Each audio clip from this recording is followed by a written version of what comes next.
Hello everyone, welcome to the MCQ factory. तो मेरे पास है अभी क्वेश्चन पेपर यूपीएसएससी का जिसका शिफ्ट 1 का क्वेश्चन पेपर अभी मेरे पास है, जो मैं डिस्कस करने वाली हूँ।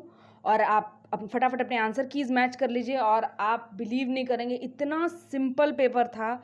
आप जब खुद सॉल्व करोगे तो बहुत इन्जॉय करोगे। बहुत ईजी था। हिंदी से लेके जीएस से लेके जीके से लेके डीआई सारी चीज़ें बहुत ईजी थी।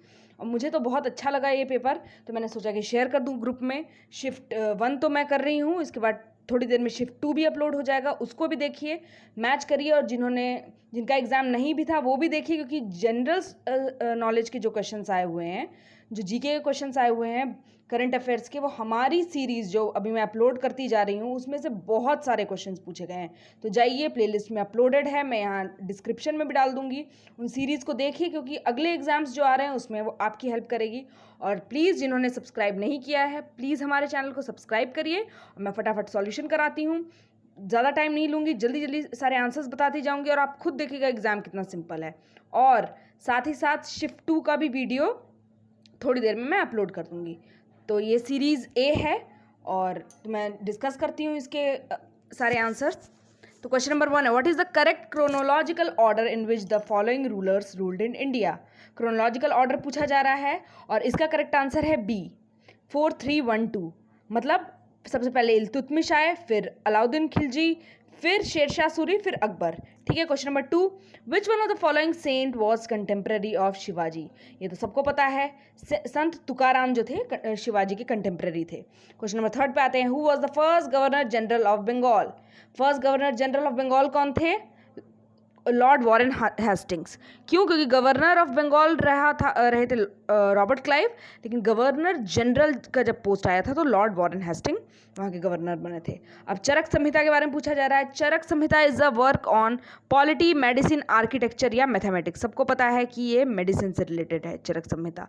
और चरक किसके कंटेम्प्रेरी थे, ये आपको कमेंट बॉक्स में कमेंट करके बताना है। क्वेश्चन नंबर 5 पे आते हैं। इसमें इनकरेक्ट आंसर जो है पूछा गया है कि जो इनकरेक्टली मैच किया गया है उसको मार्क करिए। तो इनकरेक्ट जो मैच किया गया है डी, क्योंकि औरंगजेब की डेथ 1707 में हुई थी, 1709 में नहीं। क्वेश्चन नंबर 6 पे आते हैं। ये क्वेश्चन कल वेस्ट बंगाल पीसीएस में पूछा गया था कि grand old man of India के नाम से किसे जाना जाता है, तो वो थे दादा भाई नरोजी। क्वेश्चन नंबर 7 पे आते हैं। 2 home rule league were started in 1915-16 under the leadership of, किन किन लीडरशिप में स्टार्ट किया गया था? एनी बेसेंट और लोकमान्य तिलक। एनी बेसेंट ने कहाँ किया था? मद्रास में। और लोकमान्य तिलक ने किया था महाराष्ट्र में। अब आते हैं क्वेश्चन नंबर 8 पे। अब मैच करना है किस ऑर्गेनाइजेशन को किसने फाइंड किया था। ब्रह्मो समाज को किया था राजा राम मोहन रॉय ने। रामकृष्ण मिशन को किया था स्वामी विवेकानंद ने। आर्य समाज को दयानंद सरस्वती ने। और सत्य शोधक समाज को ज्योतिराव फूले ने। ठीक है। और 8 का करेक्ट आंसर है सी। 9th पे आते हैं। डू और डाई का स्लोगन किसने दिया था, तो वो दिया था महात्मा गांधी ने। किस टाइम पे दिया था? क्विट इंडिया मूवमेंट के टाइम पे इस स्लोगन को महात्मा गांधी ने दिया था। क्वेश्चन नंबर 10th पे आते हैं। आप खुद देख रहे हो कितना सिंपल, फैक्चुअल और वन लाइनर क्वेश्चंस पूछे गए हैं मॉडर्न हिस्ट्री से। लेकिन ये भी क्वेश्चंस बहुत इंपॉर्टेंट है, क्योंकि बहुत ज़्यादा ओवर कॉन्फिडेंस में हम ये भी क्वेश्चंस गलत कर देते हैं। तो ध्यान से देखिए और इनको एक जगह पर नोट करते जाइए, जितने भी क्वेश्चन पेपर में डिस्कस करें, क्योंकि और भी बहुत सारे एग्जाम के CAPF हो गया, तो फिर ये प्रोजेक्ट मैनेजर हो गया बीपीएससी का, और MPPCS, सबके क्वेश्चन पेपर हमने जो जो भी एग्जाम्स होते जा रहे हैं सबके अपलोड करती जा रही हूँ मैं। जाकर देखिए उसके करंट अफेयर्स स्पेशली, और उसके मॉडर्न हिस्ट्री GS के जो क्वेश्चन हैं उसको नोट करते रहिए, क्योंकि यही क्वेश्चन घुमा फिरा के रिपीट करके हर जगह पूछा ही जाता है। तो क्वेश्चन नंबर 12 का, सुभाष चंद्र बोस ने जब रिजाइन किया था presidentship of Indian national Congress से, तो वो सीट किसको ऑफर हुई थी? तो वो सीट ऑफर हुई थी सी, राजेंद्र प्रसाद जी को। ठीक है। और अगर कोई भी एरर हो, स्पेशली मैथ्स में थोड़ी इशू है मेरे को, तो वो अगर गलत कुछ क्वेश्चंस हो गए होंगे तो प्लीज़ उसको आप मुझे एरर फाइंड आउट करके बताइएगा, मैं उसको ठीक करने की कोशिश करूँगी। लेकिन ये सारी जो हैं ये 100% एक्यूरेसी के साथ मैं आपको बता रही हूँ। अब क्वेश्चन नंबर 11 पे आते हैं। सलल हाइड्रो इलेक्ट्रिक प्रोजेक्ट किस रिवर पे लोकेटेड है? तो ये लोकेटेड है चिनाब पे। ठीक है। अब यहाँ पर पूछा गया, वर्नल इक्विनॉक्स टेक्स प्लेस ऑन, कब टेक प्लेस करता है ये? तो 21 मार्च को। ठीक है। वसंत विषुव बोला जाता है हिंदी में इसको। 21 मार्च। 13 खेतरी प्रोजेक्ट, अब ये पता है कि इंडस वैली सिविलाइजेशन में भी कॉपर को मंगाया जाता था खेतरी से, जो है राजस्थान में, और ये किस लिए पॉपुलर है? कॉपर के लिए। क्वेश्चन नंबर 14 पे आते हैं। काजीरंगा नेशनल पार्क, सबको पता है ये क्यों अभी क्वेश्चन पूछा गया है, क्योंकि अभी असम में ही में टोटल 7 वाइल्ड लाइफ सेंचुरीज कर दी गई है, और इसी वजह से काजीरंगा नेशनल पार्क का क्वेश्चन पूछा गया है। कौन? दिहिंग पटकाई और रायमोना, ये 2 अभी ऐड हुई हैं असम में। तो इसका करेक्ट आंसर है बी, असम। अब यहाँ पर पूछा गया है कि हिमालयन रिवर कौन कौन सी है। आपको पता होना चाहिए कि हिमालयन रिवर और पेनिनसुलर रिवर क्या क्या होती हैं। हिमालयन रिवर जो हिमालय से ओरिजिनेट करती है, और पेनिनसुलर रिवर जो प्लेट्यूज में बहती है, तो वो सब हैं गोदावरी, कावेरी, नर्मदा, ताप्ती, ये सारी। और गंगा ब्रह्मपुत्रा, इंडस, ये सारी जो है हिमालयन रिवर्स हैं। तो इसमें 2 ही ऑप्शंस हैं, तो इसलिए इसका करेक्ट आंसर होगा 2 और 3। ठीक है, इस क्वेश्चन पेपर में 100 क्वेश्चन है, 100 मार्क्स के ही हैं, और इसमें 0.25 जो है नेगेटिव मार्किंग की होगी, तो इसलिए लोगों ने बहुत ध्यान से बनाया होगा। और कट ऑफ इसका कितना जाएगा, ये दोनों शिफ्ट बताने के बाद मैं एक वीडियो बनाकर उसमें प्रिडिक्ट करके पोल करवाऊंगी अपने ग्रुप में, और वहाँ प्रिडिक्ट करा दूंगी। इसका क्वेश्चन पेपर अगर आपको चाहिए तो डिस्क्रिप्शन लिंक में मैंशनड है। मेरे टेलीग्राम ग्रुप को जाके ज्वाइन करिए, और वहाँ पर सारे पीडीएफ, अभी तक जितने भी वीडियो बनाए हैं सबके पीडीएफ आपको वहाँ पर अवेलेबल हो जाएंगे। क्वेश्चन नंबर 16 पे आते हैं। बैंक रेट मीन्स, तो इसका करेक्ट आंसर है D, official rate of interest charge by the central bank of the country. Central bank India का कौन है? वो है रिजर्व बैंक ऑफ इंडिया। अब आते हैं क्वेश्चन नंबर 17 पे। The RBI reduces the cash, जब आरबीआई कैश रिजर्व रेशियो को रिड्यूस करता है तो क्रेडिट क्रिएशन में क्या होता है? क्रेडिट क्रिएशन बढ़ जाता है, क्योंकि अब बैंक्स को कम पैसा आरबीआई के पास छोड़ना पड़ेगा, तो वो ज़्यादा क्रेडिट क्रिएट करेंगे, ज़्यादा इन्वेस्ट करेंगे। क्वेश्चन नंबर 18, किस इकोनॉमी में, which type of economies resources are owned privately and main objective is profit making? तो कहाँ पर होता है ये? कैपिटलिस्ट इकोनॉमी में होता है। सोशलिस्ट में क्या होता है? वेलफेयर स्टेट होता है, मिक्स्ड में इन दोनों का कॉम्बिनेशन होता है, प्राइवेट पब्लिक दोनों का।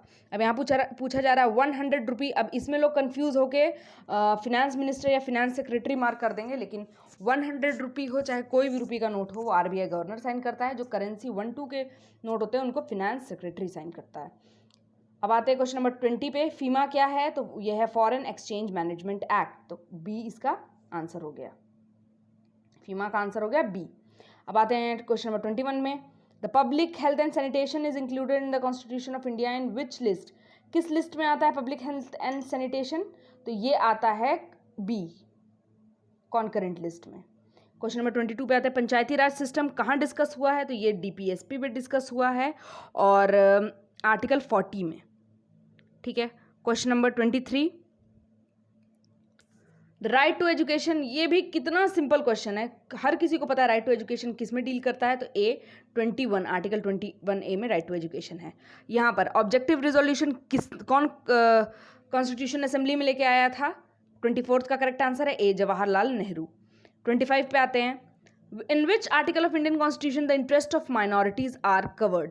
तो आर्टिकल 29 और 30 जो है कल्चरल एंड एजुकेशनल राइट्स में ये इंक्लूडेड होता है, जो 29 में स्पेशली माइनॉरिटीज़ को मेंशन किया गया है। Current carriers in solid conductors are, तो इसका करेक्ट आंसर है फ्री इलेक्ट्रॉन्स। अब आते हैं क्वेश्चन नंबर 27 पे। Light year is a unit of measurement of C, distance travelled by a light in a vacuum during a year. इसका correct answer है C, light year का सी। 28 का पे आते हैं। What is the chemical name of bleaching powder? The chemical name of bleaching powder is calcium sulphate, CaSO4 hemihydrate. Question number 29 पे आते हैं। The percentage of pure gold in 18 carat gold is, वैसे gold जो है 22 carat 24 carat pure होता है, उसमें कुछ अलॉय मिक्स किया जाता है तब वो 22 कैरेट होता है, और जब ये 18 कैरेट हो जाता है तब इसका परसेंटेज जो है 60% हो जाता है। और यहाँ पूछा गया है कि which vitamin is contained in orange? तो विटामिन सी, क्योंकि सिट्रस फ्रूट है। अब क्वेश्चन नंबर 31 पे आते हैं। अब इसको मैं ज़्यादा डिस्कस नहीं करूँगी, सीधा सीधा इसका आंसर बताती हूँ। 31 का करेक्ट आंसर है सी। ठीक है, 32 का करेक्ट आंसर है डी, 1000। 33 का करेक्ट आंसर है बी, 34 का करेक्ट आंसर है डी, 35 का करेक्ट आंसर है डी, 35th का भी डी, 34th का भी डी। अब ये हिंदी का क्वेश्चन आ गया। एकल का विलोम क्या है? एकल का विलोम है, एकल का विलोम है बहुल, ए। 37 दर्प का पर्यायवाची, दर्प का क्या पर्यायवाची है? अहंकार। मन को हरने वाला को क्या बोला जाता है? मनोहर।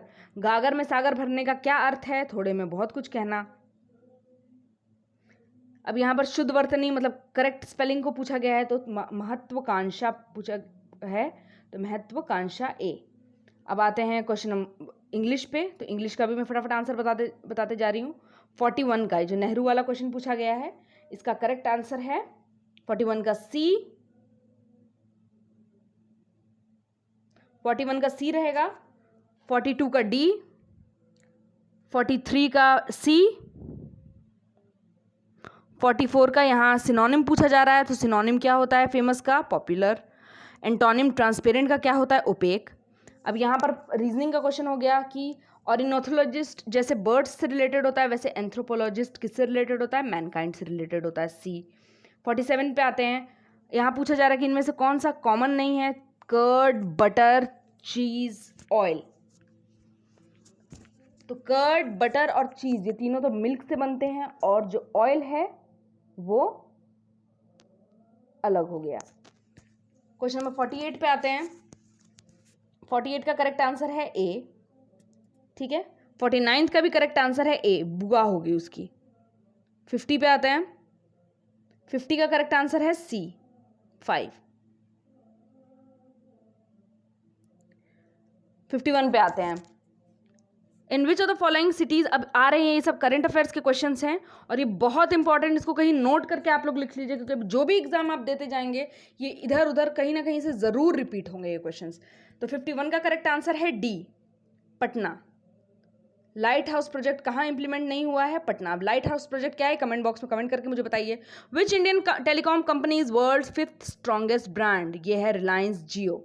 Bold, bamboo oasis on land in drought, ये योजना कहाँ पर शुरू की गई? तो ये योजना शुरू की गई राजस्थान में, ठीक है। बैम्बू प्रोडक्शन शुरू कर दिया गया। कोवैक्स, ये मैंने मेरे ही सेट में, जो सेट नंबर 4 या 5 है, उसमें डिस्कस हुआ है, मैंने बताया भी था, घाना की कैपिटल भी बताया था, और यही सेम ऑप्शंस उसमें भी थे, तो इसमें करेक्ट आंसर है घाना। 55 पे आते हैं। Who is the second Indian born American women astronaut to fly in space? और वो है ए, शिरीषा बांदला। ए शिरीषा बांदला। किस इंडियन रेसलर को बैन किया गया है 2 ईयर के लिए डोपिंग के लिए? तो वो हैं B, Sumit Malik.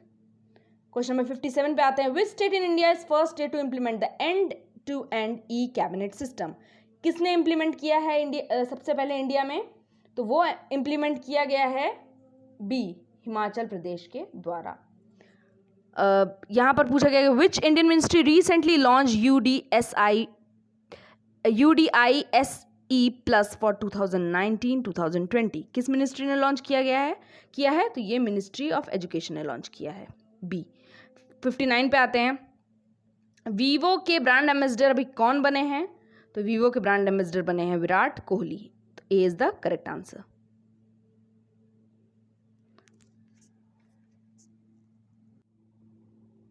Okay, next question.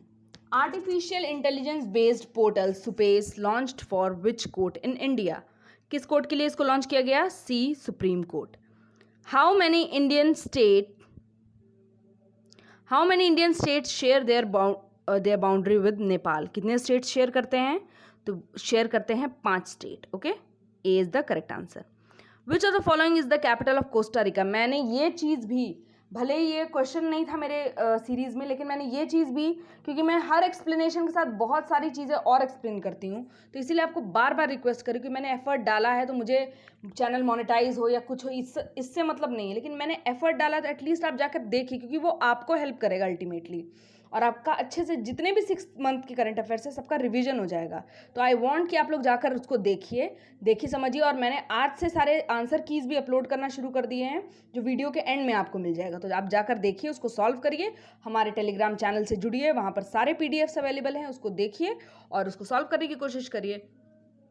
तो कोस्टा रिका की कैपिटल सैन ओस, वैसे इसको जोस लिखा जाता है, लेकिन इसको बोला जाता है ओस, क्योंकि जे जो है स्पेनिश में साइलेंट रहता है। क्वेश्चन नंबर 63 पे आते हैं। Which among the following is the official language of union territory of Lakshadweep.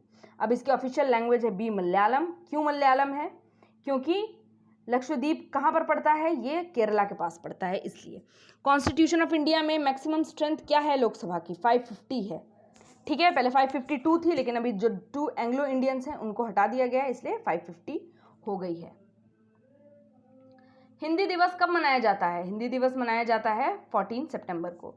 Which of the following is not a member of SAARC. अब सार्क को मैंने याद करने का तरीका बता देती हूँ। सार्क को याद करते हैं, उसके मेंबर कंट्रीज को MBBS पीना। ठीक है, MBBS में M से मालदीव्स हो गया, Bhutan, Bangladesh, S for Sri Lanka, P for Pakistan, I for India, N for Nepal, A for Afghanistan. तो यहाँ पर क्या नहीं है? म्यांमार नहीं है, तो म्यांमार इसका मेंबर नहीं है। Question number 67, in which place Ajanta caves are situated? Aurangabad. Aurangabad in Maharashtra. Onam is the cultural festival of which Indian state union territory.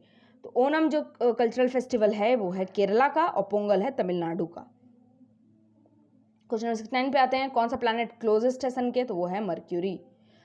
Who was the first Asian winner of Nobel prize? तो वो थे CV Raman, उनको पहले Nobel prize मिला था। अब question number 70 पे आते हैं। सॉरी, 70 हो गया, अब 71 पे। अब हिंदी के क्वेश्चंस हैं, तो इसका भी फटाफट मैं आंसर से डायरेक्ट बता देती हूँ। 71 का ए है मानव जाति के विकास के लिए।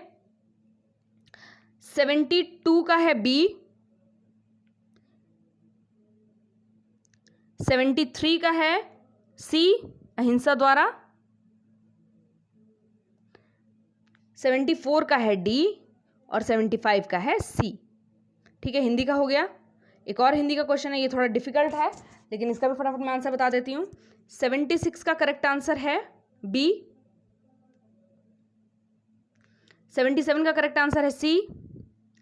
78 का करेक्ट आंसर है A। 79 का करेक्ट आंसर है D। 80 का करेक्ट आंसर है D।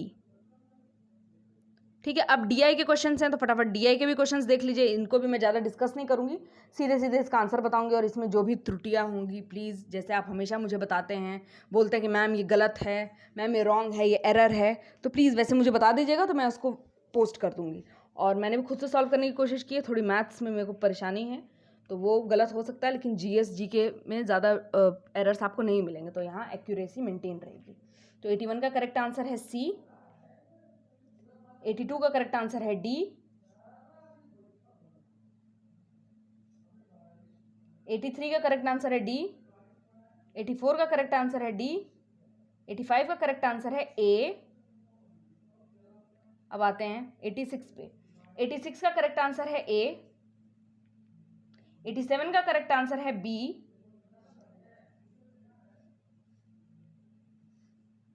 88 का करेक्ट आंसर है B।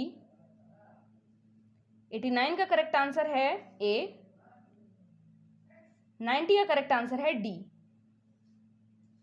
90 का करेक्ट आंसर है D। अब आते हैं 91 पे। 91 का करेक्ट आंसर है A। 92 का करेक्ट आंसर भी है A। 93 का करेक्ट आंसर है D। C का D नहीं, D। 93 का करेक्ट आंसर है D। अब आते हैं 94 का करेक्ट आंसर है C। 94 का करेक्ट आंसर है C। 95 का करेक्ट आंसर है A। 96 पे आते हैं। 96 का करेक्ट आंसर है B। 97 का करेक्ट आंसर है A। 98 का करेक्ट आंसर है D। और 99 का करेक्ट आंसर है C। और 100 का करेक्ट आंसर है A। तो यहाँ पर हमारी वीडियो खत्म होती है। शिफ्ट 1 कंप्लीट हो गया। अब इसको मैच करिए, जो भी आपको एरर्स दिख रहे हैं वो भी मुझे बताइए। और शिफ्ट 2 बहुत जल्दी मैं 1 घंटे में अपलोड करने की कोशिश करती हूँ, वो भी अपलोड कर दूंगी। इसका PDF आपको मेरे टेलीग्राम चैनल पे मिल जाएगा, और लिंक जो है नीचे डिस्क्रिप्शन बॉक्स में दी हुई है, प्रीवियस ईयर के प्लेलिस्ट की और साथ ही साथ करंट अफेयर्स के प्लेलिस्ट की। तो जाइए उसको देखिए, रिवीजन करिए। जब आपको रिवीजन करना है, आपको ये पता होना चाहिए कि हाँ यहाँ अपलोडेड है। तो जब आपको रिवीजन करना होगा एग्जाम से पहले, एक बार सारे वीडियोज़ देखिए, आपका सारा रिवीजन हो जाएगा, आपको कहीं और से पढ़ने की ज़रूरत नहीं पड़ेगी। तो जिन्होंने चैनल को नहीं सब्सक्राइब किया वो सब्सक्राइब कर लो। Thank you so much.